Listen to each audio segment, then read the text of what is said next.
Claiborne with 6Magazine here with Michael Irvin. Mike, we're here in New York for the Nike Pro Combat Release Party.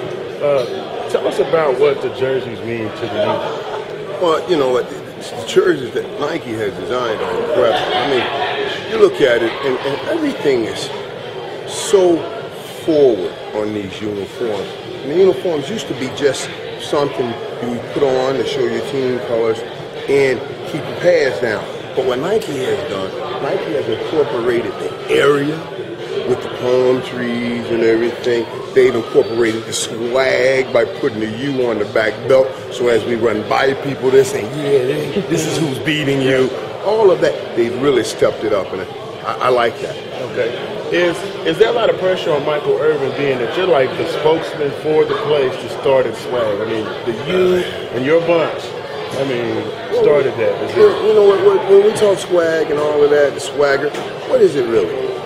Most of us have it, if not all of us, but most of us are afraid to show who we are because we're more worried about how people will receive.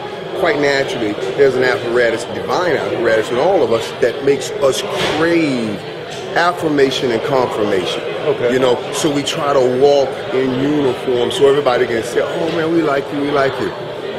Swag is about being you.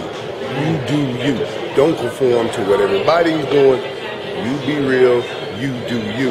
It may be different, but God made us all different. That's the way it's supposed to be. That's awesome. Now, what are the Canes going to do this year? What's your perspective? It's a big year for the Canes. I mean, really, you know, Canes have climbed steadily over the last few years. And when people are talking about, well, they fell apart last year, they didn't fall apart.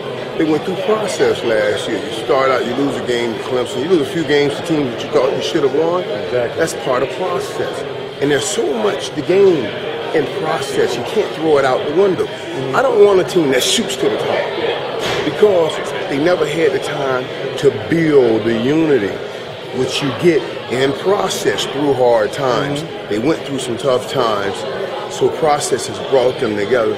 Now this has to be their year. They're starting out with fam, and then they go back and play Ohio State. They're ranked 13th, Ohio State ranked 2nd. You win that game, you're inside the top 10. Now just focus and finish the season. Miami can be right back on top. They'll get a bye week before you play Pitt, so it's definitely set up. Set up.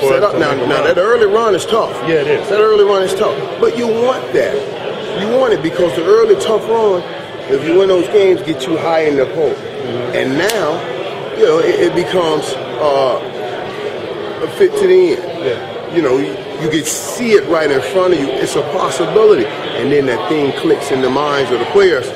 Oh my God, we can do this. We are about to do it.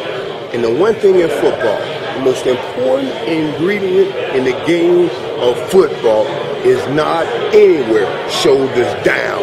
It is shoulders up. It is what a man perceives himself to be. As the Bible tells you, that you think you are, you are. So when you start thinking I can do it, then you really can get it done. Okay, one last question. You talked about the implications of a Nike Pro Combat jersey and the palm trees on the shoulder in recruiting. What is the impact when a kid can look at this helmet and jersey set up and say, you know, I was on the fence, you know, I'm from Pahokee, right. You know, I'm thinking about Florida State or Miami or UF up in Gainesville. How does this put the U over the top? I love the symbolic messages. That's, you know what I mean? Look at our fur green. Now think about it. What a kid is saying. Most great athletes are using the school. Really, they say, I'm coming to get an education, but I'm expecting you to prepare me for the money. The green helmet says, we prepare you for the money. The symbolic message, there's so much in subliminal messaging. They do it in marketing and advertising. There's a lot of subliminal messaging going on here, and that will attack the kids in the parents' mind. The subliminal messaging will work for Miami. I got one question real quick. Talk about, you take Florida, Cali, and Texas. Talk about why Florida is the best state for high school football talent. You know what, man? I like that you put it in the question that Florida's the best, and then just didn't ask, Michael, who's the best? Then it's on me, and people will say, oh, yeah, you're biased.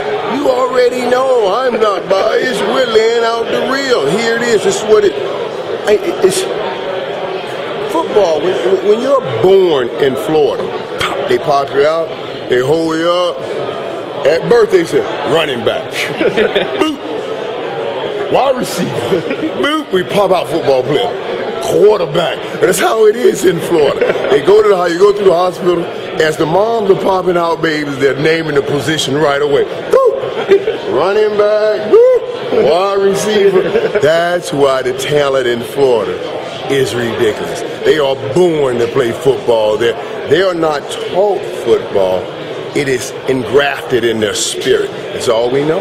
Texas has better, Deion Sanders came out and said that Texas has better programs, but Florida has better athletes. What does Florida need to do as a whole to create better? That's a great question, man. And you know what? I'm working on some of that. Deion's absolutely right. Texas does have better programs, better buildings, all of those things. Infrastructure. Yeah, the infrastructure for it all. But Florida has the better athletes. And there's so many of us going to the league and doing wonderful things in the league. And we have to understand that it must refuel itself. It's the circle of life. A lot of us have to do more things to help build up some of the programs and the facilities to help these kids get better places and to work out and understand that it does matter. And then what you do is perpetuate what the Bible calls a generational blessing. When we come back and help build up some of the programs, not just like I give money to my school to help build up a program, but we got to get outside of the box and help more than just where we come from. And what you start when the kids are in the school now, coming up and they see you do things, and they get in the league, they know the right thing is to come back and do the same thing. So it starts what the Bible calls a generational blessing. And we certainly, somehow, some way, have to do something about that. And I'm in Florida now doing my radio show, and I've been working on that exact thing. 6 Magazine. So you say with 6 Magazine, thank you for the interview. Thank you.